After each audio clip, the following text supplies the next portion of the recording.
Hi అండి. అందరూ ఎలా ఉన్నారు? Welcome back to my channel 'Swita sisters'. ఇప్పుడు హాలిడేస్ కదా! సో, పిల్లలకి సింపుల్ స్నాక్స్ ఎలా చేసుకోవాలనేది చూపిస్తున్నాను. ఇది చీజీ ఫ్లేవర్‌తో క్రిస్పీగా చాలా టేస్టీగా నోట్లో వేసుకుంటే కరిగిపోయేలాగా ఉంటాది. సింపుల్‌గా ఎలా చేసేసుకోవచ్చనేది చూపించేస్తానండి. ముందుగా స్టవ్ మీద అయితే పాన్ పెట్టుకోవాలి.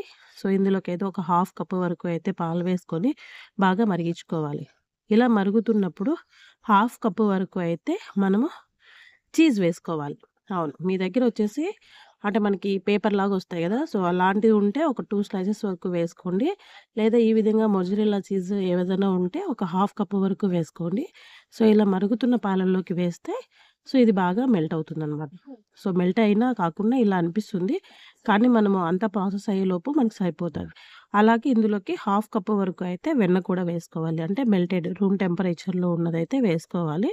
సో, నేనిక్కడ కాస్త మెల్ట్ చేసైతే వేశాను.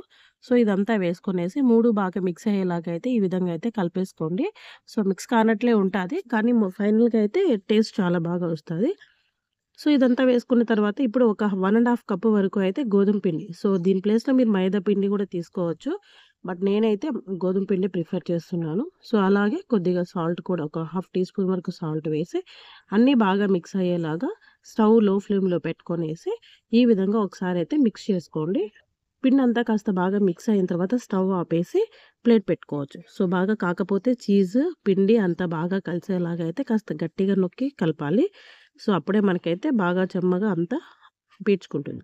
సో, ఈ విధంగా ప్లేట్ పెట్టి ఒక 10, 15 నిమిషాలు పక్కన పెట్టేసుకోవాలి. సో, కొద్దిగా వామ్‌గా అంటే గోరువెచ్చగా ఉన్నప్పుడు మన ప్లేట్ తీసేసి ఈ విధంగా అయితే ఒకసారి మీరు గరిటెతో చూడండి. లేదు మీరు చేత్తో పట్టుకుండేలాగా మీరు అంటే ఉంది అంటే మీరు ఈ విధంగా అయితే చేత్తో కలుపుకుంటేనే చాలా బెస్ట్. అప్పుడే చీజ్ అనేది పిండికంతా బాగా పట్టి ఫ్లేవర్ కూడా చాలా బాగా వస్తదనమాట. సో, ఇలా కలుపుతున్నప్పుడు కాస్త గట్టిగా అనిపిస్తే కొద్దిగా జస్ట్ వాటర్ చేతిలోకి తీసుకొనేసి, స్ప్రింకిల్ చేసుకొనేసి, ఈ విధంగా అయితే పిండి ఇలా గట్టిగా వచ్చేలాగైతే కలుపుకోవాలి.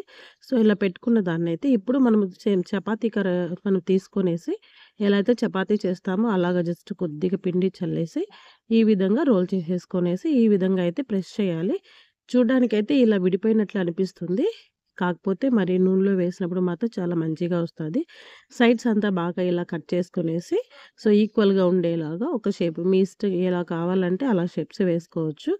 నేనైతే ఇక్కడ రెక్టాంగిల్ షేప్స్‌లో వచ్చేలాగా అయితే కట్ చేస్తున్నాను. సో, ఇక్కడ చూసారా? సో, ఈ విధంగా అయితే అన్నీ కట్ చేసుకొనేసి, అలాగే అడ్డంగా కూడా కట్ చేసుకోవాలి. సో, ఇలా అడ్డంగా కట్ చేసుకుంటేనే మనకి అన్నీ కరెక్ట్ సైజెస్‌గా వస్తాయి. కాకపోతే సైజు మనము థిక్‌నెస్ అనేది కొద్దిగా చూసుకోవాలి. మరీ లావుగా ఉండకూడదు, మరీ పలుచగా కాకూడదు. సో, ఈ విధంగా ఈ థిక్‌నెస్ ఉంటే సరిపోతది. ఇలా ఆయిల్ కాస్త హీట్ అయిన తర్వాత పాన్‌కి తగినన్ని పీసెస్ అన్నీ వేసుకొనేసి, మీడియం ఫ్లేమ్‌లో పెట్టుకొనేసి, రెండు వైపులా కాల్చుకుంటూ అటు ఇటు వేయించుకోవాలి.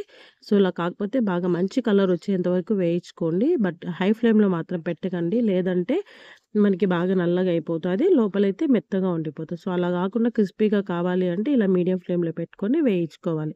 సో, ఇంతేనండి. సో, రిమైనింగ్ పీసెస్ కూడా వేసుకొనేసి అన్నీ ఈక్వల్‌గా వచ్చేలాగా వేయించుకుంటే సో, మంచి కలర్‌గా ఉంటాయి. టేస్టీగా ఉంటాయి. ఇవి వేడిగా తినడం కంటే కాస్త చల్లగా అయిన తర్వాత తింటేనే ఆ క్రిస్పీనెస్ వస్తుంది. ప్లస్ ఆ చీజీ ఫ్లేవర్‌ని కూడా మీరు ఎంజాయ్ చేయగలుగుతారు. సో, మీరు కూడా ఈ సింపుల్ రెసిపీని ట్రై చేయండి. మీకెలా వచ్చిందనేది కామెంట్ చేయండి. మీకు ఈ రెసిపీ నచ్చితే లైక్ చేయండి, షేర్ చేయండి, కామెంట్ చేయండి. అలాగే నా ఛానల్ సబ్స్క్రైబ్ చేసుకొని వాళ్ళు ఎవరైనా ఉంటే తప్పకుండా సబ్స్క్రైబ్ చేసుకోండి. Thank you for everyone for watching my videos. Bye.